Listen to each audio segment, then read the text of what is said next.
There's only one choice. CBC News Network. Number one in viewers. Number one in coverage. Number one in experience.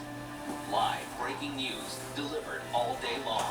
Plus a primetime lineup that breaks down the day's events and their impact on you. All the information you need. When, where, and how you want it. Right here in high definition. CBC News Network.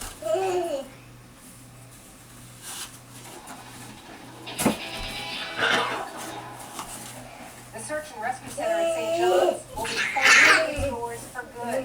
As part of a $56 million cut to the Department of Safety.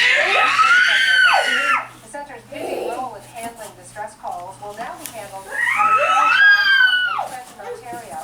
The Newfoundland and Labrador region has the highest proportion of distress incidents in Canada. The unit responds to an average of 500 incidents and saves 600 lives each year. There's not going to be any mail delivery, certainly for the majority of Edmonton and some of the outlying areas. Day 6 moves to Calgary and Edmonton. Canada Post reports that mail volume is already down by 50% nationwide. Union leaders chose Calgary and Edmonton to highlight what they say is chronic understaffing in the area. They also say nationwide strike is not off the table. A police shooting in Montreal is raising some serious questions about the use of force. An innocent bystander was hit by a police bullet and later died in hospital. The CBC told reporters.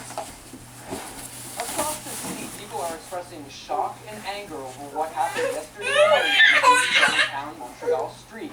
A man with a knife was reportedly cutting open garbage bags and threatening passers-by when police confronted him. 4 officers, a chase ensued, and they opened fire on the man and an innocent bystander.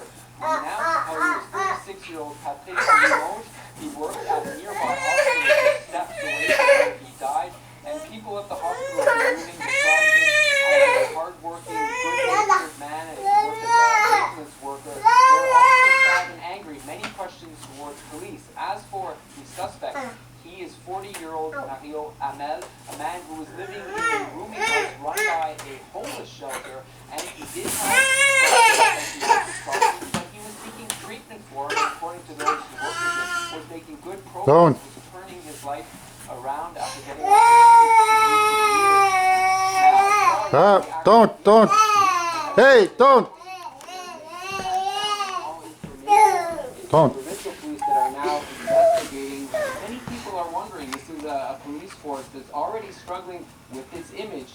Just this year alone, there's been more than 1,000 shootings at the hands of police. There's persistent accusations of racial profiling, and the force is still trying to recover from some high-profile cases, including that of Freddie Villanueva, an unarmed 18-year-old shot in a park a few years ago. Just 4 months after that, the provincial police exonerated the officers, and there's a feeling that that's a common result. So many people have questions. We're hearing already talk of whether there'll be a public inquest to this case, but police say so far they have to continue with the investigation, interviewing witnesses, including those officers, and depending on the results of that investigation, those officers could face disciplinary measures or criminal charges. Dan Halton, CBC News, Montreal.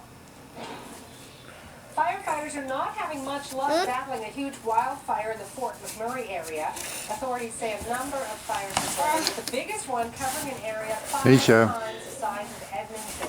It is the biggest fire in Alberta in about 50 years.